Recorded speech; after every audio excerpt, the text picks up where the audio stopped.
Hey, welcome to Bandage Banter, episode 4. I'm Sam. I've been in healthcare long enough to love it deeply and to question it honestly. This is a space where we talk about healthcare openly and we discuss the parts where we rush past or, the parts we normalize. And of course, the parts that we usually don't say out loud. I am really glad that you're here. This week is super exciting, and I said last week that we were going to start unpacking my book together. And we're not going to be reading it, but we're going to be sitting in the ideas that shaped it. Nurses aren't burnt out, nurses are exploited, has been uploaded and put onto Amazon.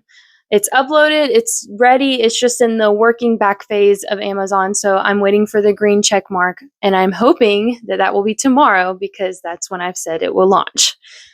Anywho, let's go ahead and without further ado, let's get into it. Burnout is the explanation everyone already knows. And somehow, nothing has improved. That's what we're going to be talking about today. And that's the first chapter of my book. I did not question burnout at first. Honestly, truly accepted it because it was how I felt. The first time I thought maybe I'm just not cut out for this, I already had some experience under my belt. I was about 6 months in.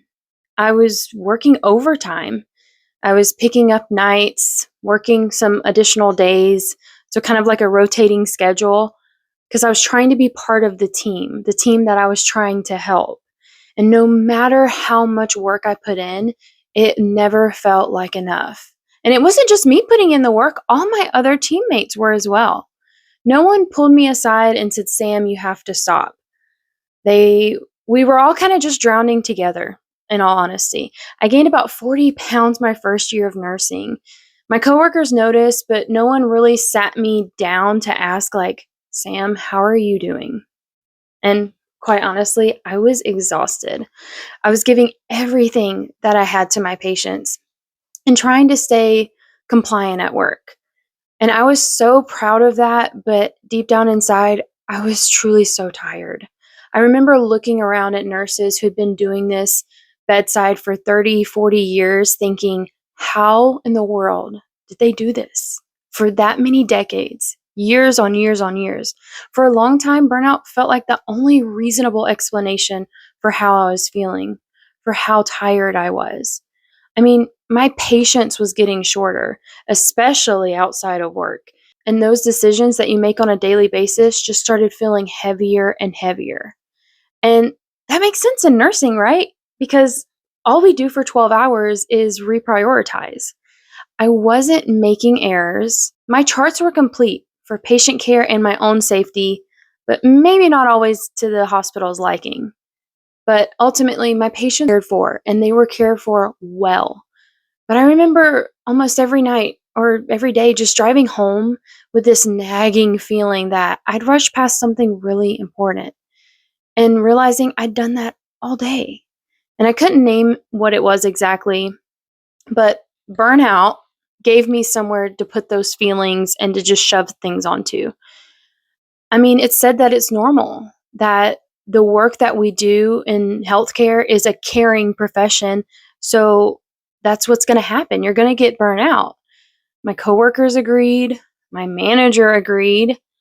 And I remember one time I was crying in her office and she offered the telehealth EAP, but never followed up with me to see if I utilized it. I didn't have time to utilize it. I was working all the overtime.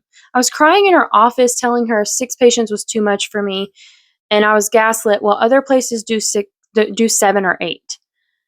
I even had a charge nurse that I genuinely looked up to, and it hurt because when I would say things to her, she would say, "Well, this is my cush job," compared to her other role that she worked.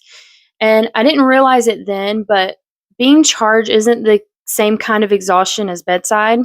It's a different role, different load. Burnout matched my internal experience at that moment.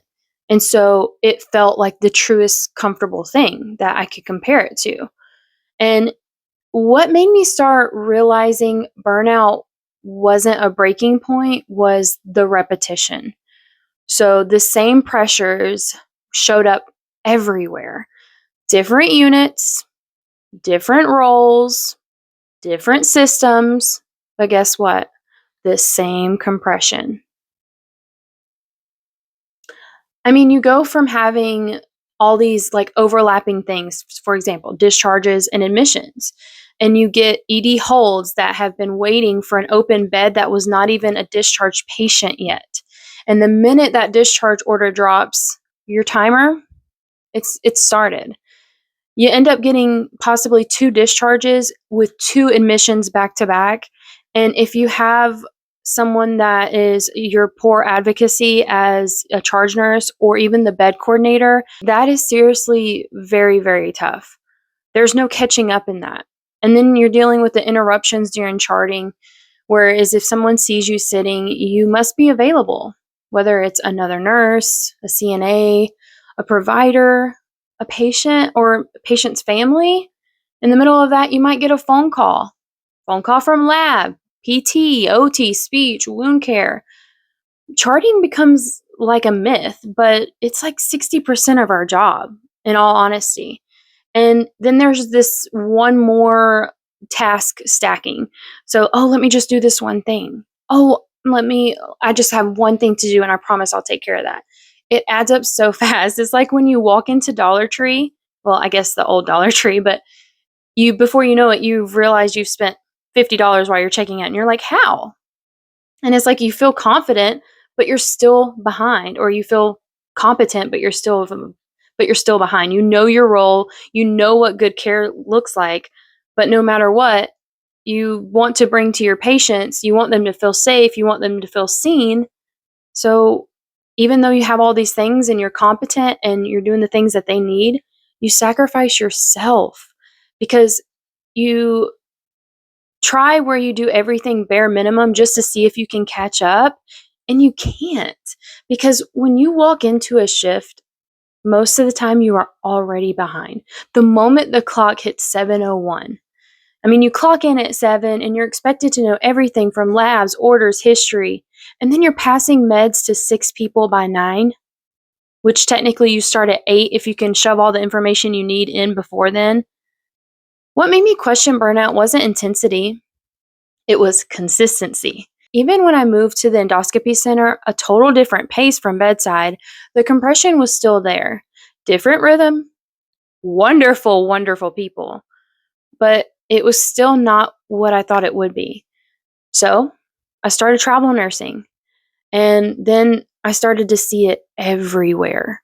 Some places did things better, some did them a lot worse. But ultimately, those patterns did not disappear. Time wasn't allocated, it was fractured.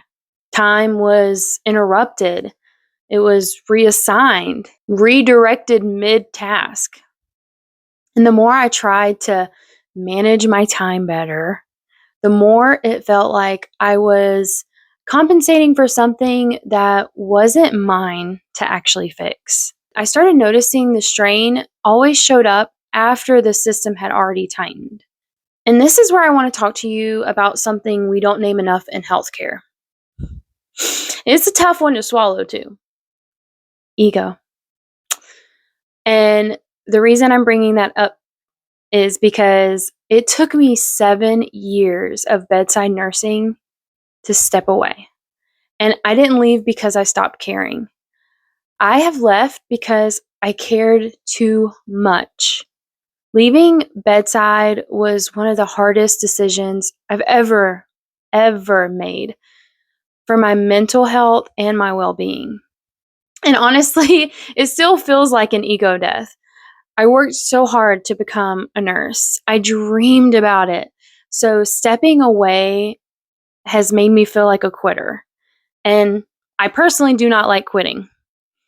I love my patients. I love patients. I love people. I still think about them. And I think about the lives that I was able to touch and the lives that touched me. And patients don't need just nurses, they need good nurses. And I'm not bragging when I say this, when I say that I loved my patients. they know that I love them and they would point that out. I took on their issues and made them my own. And under the conditions that we are forced to work in as bedside nurses, I just couldn't do it anymore. Even after trying almost every role possible that's out there. And I think I just keep thinking about the MIT trained neurosurgeon who went viral for walking away from medicine. And it wasn't because he couldn't do the work, it was because he finally admitted the cost was unsustainable to him. And what struck me was not his decision, it was the reaction. So many of the commentary wasn't about the system, it was about ego, prestige, how someone with that level of training shouldn't walk away. That reaction told me a lot. Because if even someone at the very top of the hierarchy, if you're just thinking in terms of healthcare, and they feel trapped by identity and expectation, then this isn't a personal weakness problem. It's a structural one. And at some point, you have to admit something very painful, that nursing, as it's currently structured, is far less patient focused than we like to believe, and far more profit centered. Many of the people dictating the rules have never worked on the other side of the bed rail, and that is infuriating. Policies should be committed to patient care and not to the stockholders. I want to be very clear about something. This isn't about convincing anyone to leave or stay. It's about telling the truth so that people can choose without shame. You are not wasting your degree if you find a role outside of bedside that gives you peace. What is a waste is letting a job drain the life out of you. And I am living proof of that because I let my job take everything from me. I gave until there was nothing left to give, and then I still stayed and I put on this mask. I mean, your title means nothing if it's costing you your mental health. And research shows that about a quarter to a third of new nurses leave their first job within the first year. And that's not because of lack of passion, it's the conditions that push them out. This isn't about just the nurse leaders either. I've been a manager. I know what it takes to do those things. And to be honest, I felt like a corn on the cob, being stuck from both sides. Pressure from the staff, pressure from higher ups, trying to get everyone squeezed in. And yet I couldn't make any changes. My hands were tied because that role isn't really meant to make changes. To avoid burnout touching you in healthcare, I feel like you need three things. You need to know how to turn on your tough. You need to protect your human side, and you need real support from your coworkers and management. Without that balance, the system will take everything that you have to offer. To me, burnout spreads because it's usable. Everyone understands it. You'll find it and see it in emails, in posters, surveys, exit interviews. And when burnout is named, it feels like the situation has been handled. Oh, okay, so it's burnout that's doing this to you. And then, like, nothing really ever actually changes. When I called myself burnout the first time, the conversation just seemed to stop there. Like, the support was offered, like, oh, Sam, I'm sorry. This job is demanding. Rest was encouraged, not necessarily given, but I tried with my PTO. But the conditions stayed the same. Burnout explained how it felt inside and out, but it never explained why it kept happening, why that cycle was just so vicious. And it's not a new concept. The question that changed things for me wasn't, why am I burned out? It was more along the lines of, why does this system require so much compensation just to function? And that's the question chapter 1 sits with. Not to blame individuals, not to deny exhaustion, but to ask what kind of system produces this experience so reliably. If burnout has ever felt like the only explanation that you were offered, you are not wrong for accepting it. But it may not be the full story. This series is not about fixing people. It's about naming the conditions people are adapting to or have adapted to. Chapter 1 in this episode is called The Explanation Everyone Already Knows. Not because it's wrong, but because it's incomplete. We will keep unpacking this together one layer at a time. Next week will be Chapter 2. Thank you for spending your time with me.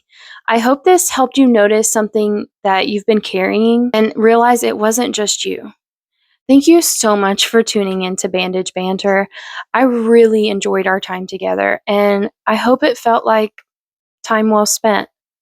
Be gentle with yourself this week. I hope you guys have a lovely week. I'll see you next time. Toodles! Mwah!